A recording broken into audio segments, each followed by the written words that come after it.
ഡ്രൈവറെ ക്രൂരമായി മർദ്ദിച്ചതിൽ പ്രതിഷേധിച്ച് എറണാകുളം അമ്പലമുകൾ BPCL പ്ലാന്റിലെ ലോറി ഡ്രൈവർമാർ നടത്തുന്ന സമരം രണ്ടാം ദിനത്തിലേക്ക്. ഇതോടെ 7 ജില്ലകളിലെ പാചകവാതക വിതരണം പ്രതിസന്ധിയിലായി. മർദ്ദിച്ച CITU കയറ്റിറക്ക് തൊഴിലാളികൾക്കെതിരെ നടപടി വേണമെന്നാണ് ആവശ്യം. ഡാനി പോൾ തന്നെയാണ് കൊച്ചിയിൽ നിന്ന് നമുക്കൊപ്പം വിവരങ്ങളുമായി ചേരുന്നത്. ഡാനി, കഴിഞ്ഞ ദിവസമാണ് ഇത്തരത്തിൽ ഈ ഡ്രൈവറെ മർദ്ദിക്കുന്നതിന്റെ ദൃശ്യങ്ങൾ പുറത്തു വന്നത്. വലിയ സമരത്തിലേക്ക് കടന്നു കഴിഞ്ഞിരിക്കുന്നു അവർ. പക്ഷേ ഇത് പ്രതിസന്ധിയിലാകുന്നത് പാചകവാതക വിതരണം, അത് സാധാരണക്കാരെയാണ് ഈ ഒരു വിഷയം ബാധിക്കുന്നത് പ്രതികൂലമായി, അല്ലേ?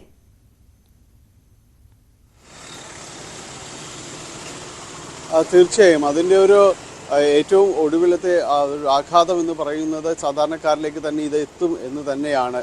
ഇപ്പോൾ നിലവിൽ 7 ജില്ലകളിലെ, മധ്യ കേരളത്തിലെ ഉൾപ്പെടെ 7 ജില്ലകളിലെ പാചകവാതക വിതരണമാണ് പ്രതിസന്ധിയിലായിരിക്കുന്നത്. ഇന്നലെ മാത്രമായി ഏതാണ്ട് 160ഓളം ലോഡുകളാണ് ഈ രീതിയിൽ തടസ്സപ്പെട്ടത്. അത് അവിടെ നിന്ന് കൊണ്ടുപോകാനായിട്ട് കഴിഞ്ഞിരുന്നില്ല.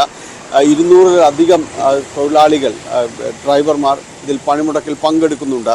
അതുകൊണ്ട് തന്നെ ഈ അവിടെ നിന്ന് ഇത് പാചകവാതക വിതരണവുമായി പോകേണ്ട ലോഡുകളൊന്നും തന്നെ പോകാനായിട്ട് സാധിച്ചിട്ടില്ല. വലിയ രീതിയിലേക്ക് സമരത്തിലേക്ക് അവർ പോകുമെന്ന് വ്യക്തമാക്കിയിട്ടുണ്ട്. അതിൻ്റെ തുടർച്ച തന്നെയാണ് ഈ ദിവസങ്ങളിലേക്കും ആ സമരം നീണ്ടുപോകുന്നു എന്നതാണ്. അവർ ഉന്നയിക്കുന്ന ആവശ്യങ്ങളിൽ നടപടി ഉണ്ടാകുന്നില്ല. അതുകൊണ്ട് തന്നെയാണ് ഈ സമരവും മുന്നോട്ട് കൊണ്ടുപോകാൻ അവർ തീരുമാനിച്ചിട്ടുള്ളത്. പക്ഷേ സമരം ഇനിയും നീളുകയാണെങ്കിൽ അത് വലിയ രീതിയിലുള്ള പ്രതിസന്ധിയിലേക്ക്, കാരണം ഈ ദിവസം കൂടി നീണ്ടു നിൽക്കുകയാണെങ്കിൽ വലിയ പ്രതിസന്ധിയിലേക്ക് മാറുമെന്ന കാര്യത്തിൽ സംശയമൊന്നുമില്ല. കാരണം ഈ വിഷയത്തെ അഡ്രസ്സ് ചെയ്യേണ്ടത് തന്നെ അങ്ങനെ ഒരു നിർബന്ധാവസ്ഥയിലേക്ക് തന്നെ കാര്യങ്ങളിൽ എത്തും.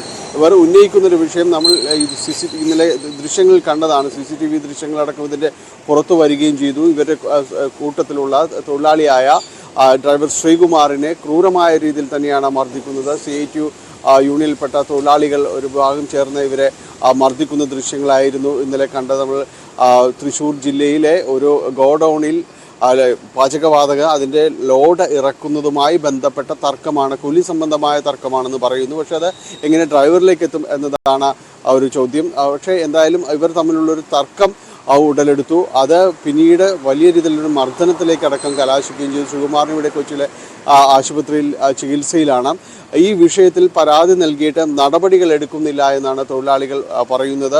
യാതൊരു രീതിയിലുള്ള ഒരു നടപടികളിലേക്ക് പോലീസ് നീങ്ങുന്നില്ല. എന്തുകൊണ്ട് നടപടി എടുക്കുന്നില്ല എന്ന് അവർ ചോദിക്കുന്നു. തെളിവ് സഹിതം പുറത്തു വരുന്നു. മർദ്ദിച്ചവരുടെ ദൃശ്യങ്ങൾ കൃത്യമായ രീതിയിൽ മുഖം വ്യക്തമാകുന്ന രീതിയിൽ ദൃശ്യങ്ങൾ വരുന്നു. പരാതി നൽകുന്നു. പക്ഷേ മറ്റ് നടപടികളിൽ ഉണ്ടാകുന്നില്ല. അതുകൊണ്ട് നടപടികൾ എടുക്കാത്ത മുറയ്ക്ക് സമരവുമായി തങ്ങൾ മുന്നോട്ട് പോകാൻ നിർബന്ധിതരാണ് എന്നാണ് തൊഴിലാളികൾ പറയുന്നത്. ആ സമരം നീണ്ടുപോവുകയാണ്. തീരുമാനമെന്ന് പറയുമ്പോൾ നേരത്തെ നമ്മൾ സൂചിപ്പിച്ചതുപോലെ തന്നെ ഇവിടെ പ്രതിസന്ധിയിലാകുന്നത് സാധാരണക്കാരാണ്. അപ്പോൾ അധികൃതരുടെ ഭാഗത്ത് നിന്ന് ഈ സമരത്തെ അനുനയിപ്പിക്കാനുള്ള അനുരഞ്ജന ശ്രമങ്ങളൊന്നും നടക്കുന്നില്ലേ?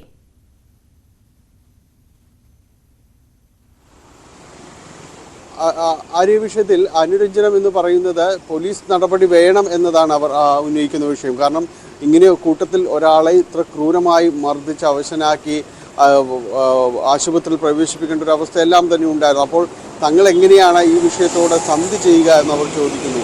ഈ വിഷയത്തിൽ എന്തുകൊണ്ട് പോലീസ് നടപടിയെടുക്കുന്നില്ല എന്നാണ് അവർ ചൂണ്ടിക്കാണിക്കുന്നത്.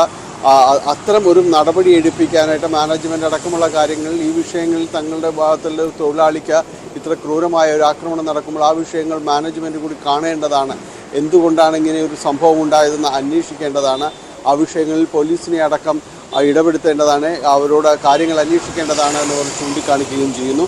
പക്ഷേ അതിനൊപ്പം ഇതിൽ സാധാരണക്കാരിലേക്ക് ഈ സമരം എത്തുന്നുവെന്നതാണ് വലിയ രീതിയിലേക്കുള്ള പ്രതിസന്ധി. പാചകവാതക വിതരണത്തിൽ മധ്യ കേരളത്തിൽ പൊതുവെയും തന്നെ പ്രതിസന്ധി സൃഷ്ടിക്കാനുള്ള സാധ്യത വളരെ കൂടുതലാണ്. BPCL വലിയ രീതിയിൽ ഈ മേഖലയിൽ പാചകവാതക വിതരണം കൈകാര്യം ചെയ്യുന്ന കമ്പനിയാണ്. പ്രത്യേകിച്ച് കൊച്ചി അമ്പലമുകളിൽ നിന്ന് മധ്യ കേരളത്തിലേക്കടക്കം വലിയ രീതിയിൽ ലോഡുകൾ പോകേണ്ടതാണ്. ഇന്നലെ അടക്കം 160ഓളം ലോഡുകൾ പോകുന്നില്ല. ഇന്നും ആ സമരം തുടരുകയാണെങ്കിൽ ആ ഒരു പ്രതിസന്ധിയുടെ ഒരു കനം വർദ്ധിപ്പിക്കുമെന്ന കാര്യത്തിൽ സംശയമില്ല. ആ രീതിയിലുള്ളൊരു ഇടപെടലുകൾ ഇന്ന് ഉണ്ടാകുമെന്നാണ് പ്രതീക്ഷിക്കുന്നത്. ആര്യ.